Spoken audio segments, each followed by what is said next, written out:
Hi everyone, welcome to our channel. ఈరోజు గొర్రె పురాణం cinema ఎలా ఉందో ఇప్పుడు తెలుసుకుందాం. హీరోగా మారి విభిన్నమైన సినిమాలు చేస్తూ వస్తున్నాడు సుహాస్. ఆయన చేసిన చాలా సినిమాలు హిట్లుగా నిలిచాయి. తాజాగా సుహాస్ నటించిన గొర్రె పురాణం అనే సినిమా ప్రేక్షకుల ముందుకొచ్చింది. పేరుతోనే ఒక్కసారిగా ప్రేక్షకులు అటెన్షన్ గ్రాబ్ చేసిన ఈ సినిమా అనూహ్యంగా వాయిదా పడి ఒక్కసారిగా వార్తల్లోకి ఎక్కింది. దానికి తోడు సుహాస్ ఈ సినిమా ప్రమోషన్స్లో కనిపించకపోవడం, ఇప్పుడే సినిమా రిలీజ్ చేయొద్దని మేకర్స్ని ఆయన కోరినట్లు ప్రచారం జరగడంతో ప్రేక్షకుల అందరి దృష్టి ఈ సినిమా మీద పడింది. దానికి తోడు టీజర్ ట్రైలర్ కూడా ఆసక్తికరంగా ఉండడంతో అసలు ఈ సినిమా ఎలా ఉండబోతుంది అని ప్రేక్షకుల్లో కూడా అంచనాలేర్పడ్డాయి. మరి సెప్టెంబర్ 21వ తేదీన ప్రేక్షకుల ముందుకు వచ్చిన ఈ సినిమా ఎలా ఉంది అనేది ఇప్పుడు మనం రివ్యూలో చూద్దాం. ఇక కథ విషయానికొస్తే రవి, సుహాస్ ఒక వ్యక్తిని మర్డర్ చేసి జైలుకు వెళ్తాడు. మరోపక్క ఒక ముస్లిం వ్యక్తి గొర్రెను జూబా చేసి ఇంటిలపాది బిర్యానీ చేసుకుందామని కొనుగోలు చేస్తాడు. ఆ గొర్రెను సదరు ముస్లిం వ్యక్తి కుమార్తె ప్రేమగా చూసుకుని తన తండ్రి చంపుతున్నాడు అనే విషయం తెలిసి దాన్ని వదిలేస్తుంది. ఆ గొర్రెను పట్టుకునేందుకు దాని వెంట ముస్లిం వ్యక్తితో పాటు మరికొంతమంది పడతారు. అది అటు తిరిగి ఇటు తిరిగి ఒక గ్రామదేవత ఆలయంలో దొరుకుతుంది. అక్కడ కళ్ళు తాగి జట్కా ఇచ్చింది కాబట్టి దానిని తామే బలిస్తామని అక్కడ హిందువులు వెంటాడుతూ ఉంటారు. ఒక పక్క ముస్లింలు, మరోపక్క హిందువులు వెంటాడుతూ ఉండగా గొర్రె ఎవరికి దక్కాలి అనే విషయం మీద పంచాయతీ జరుగుతుంది. ఆ నోట ఈ నోట పడి మీడియా ఎంటర్ అవ్వడంతో గొర్రె మత కలహాలు రేకెత్తిస్తుంది అంటూ దాన్ని అరెస్ట్ చేసి జైలుకు తరలిస్తారు. రవి సెల్లోనే దాన్ని కూడా బంధిస్తారు. అసలు రవి ఒకరిని ఎందుకు మర్డర్ చేశాడు? రవి చేసిన మర్డర్కి గొర్రెకి సంబంధం ఏమిటి? జైల్లో గొర్రెను చంపడానికి ప్రయత్నించిన వారెవరు? వాళ్ళు ఎందుకు చంపడానికి ప్రయత్నించారు లాంటి వివరాలు తెలియాలంటే ఈ సినిమాని చూడాల్సిందే.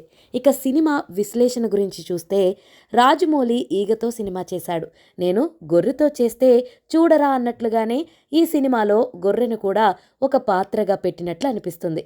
సాధారణంగా ఏదైనా జంతువును ఒక ఎలిమెంట్గా తీసుకొని మన తెలుగు దర్శకులే కాదు, చాలా ఇతర భాషల దర్శకులు కూడా సినిమాలు చేస్తుంటారు. ఈ సినిమా కూడా అలాగే మొదలవుతుంది. మొదట సుహాస్ ఒక మర్డర్ చేయడంతో మొదలైన ఈ సినిమా ఆ తర్వాత గొర్రె పురాణం అంటూ సాగుతుంది. అసలు ఈ గొర్రె కథ ఎక్కడ మొదలైంది? ఈ గొర్రె ఏం కోరుకుంటుంది? దాని ఉద్దేశం ఏంటి? లాంటి విషయాలను కాస్త వ్యంగ్యంగా చెబుతూనే అసలు కథలోకి తీసుకువెళ్లే ప్రయత్నం చేశారు. అందులో భాగంగా జనం మీద, మీడియా మీద, రాజకీయ నాయకుల మీద సెటైర్లు గట్టిగానే వేశారు.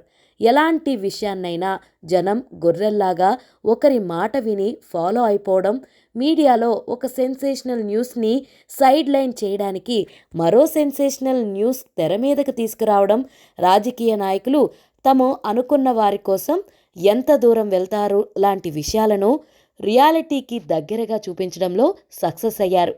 అయితే ఈ క్రమంలో కాస్త కన్ఫ్యూజన్ కూడా క్రియేట్ అవుతుంది. నిజానికి కథగా చూసుకుంటే చాలా మంచి పాయింట్, కానీ స్క్రీన్ ప్లే విషయంలో డైరెక్టర్ కాస్త కన్ఫ్యూజ్ అయ్యాడో లేక మనల్ని కన్ఫ్యూజ్ చేయాలనుకున్నాడో తెలీదు, కానీ ప్రేక్షకులను మాత్రం కన్ఫ్యూజన్లోకి నెట్టేశాడు.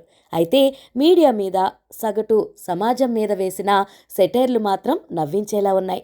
ఒక్క మాటలో చెప్పాలంటే ఇది ఒక సోషల్ సెటైరికల్ మూవీ. చాలా చోట్ల ప్రేక్షకులను నవ్విస్తూ, కొన్ని చోట్ల క్రింజ్ అనిపిస్తూ సాగుతుంది. కొత్త కథ అని చెప్పలేం, కానీ పూర్తి స్థాయి సెటైరికల్ విధానం మీదే నమ్మకం పెట్టుకున్న దర్శకుడు ఎమోషనల్ కనెక్ట్ మిస్ అయ్యాడు. అసలు సుహాస్ మర్డర్ ఎందుకు చేశాడు, మొత్తం ముగ్గురిని ఎందుకు చంపాలనుకున్నాడు అనే విషయాన్ని చూపించాడు, కానీ దాని ఎమోషన్ కనెక్ట్ చేసే విషయంలో తడబడ్డాడు. నటీనటుల విషయానికొస్తే ఈ సినిమాలో హీరోగా చెప్పబడుతున్న సుహాస్ పాత్ర అంత ఎక్కువసేపు ఏమీ లేదు. కథ అతని చుట్టూ తిరుగుతుంది, కానీ నిడివి తక్కువే. అయినా ఉన్నంతలో తనదైన న్యాచురల్ యాక్టింగ్తో ఆకట్టుకున్నాడు. ఇక ఈ సినిమాలో ఎక్కువసేపు కనిపించేది గొర్రె. గొర్రెతో నటన ఎక్స్పెక్ట్ చేయలేం, కానీ ఆ గొర్రెకు వాయిస్ ఓవర్ ఇప్పించిన తరుణ్ భాస్కర్తో మాత్రం హాస్యం పండించారు.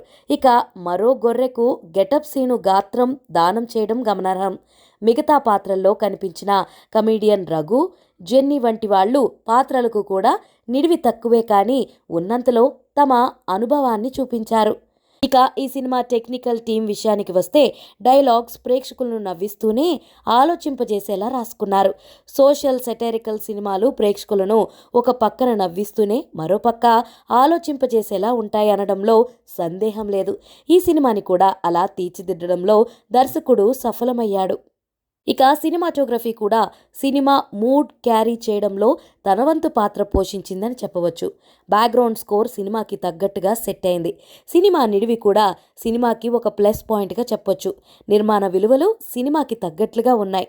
ఫైనల్లీ ఈ Gorre Puranam trendy social satire cinema logics వెతకకుండా చూస్తే ఎంజాయ్ చేస్తారు. మరి ఇంకెందుకు ఆలస్యం, మీరు కూడా మీ నియరెస్ట్ థియేటర్స్లోకి వెళ్ళి గో అండ్ వాచ్ గొర్రె పురాణం.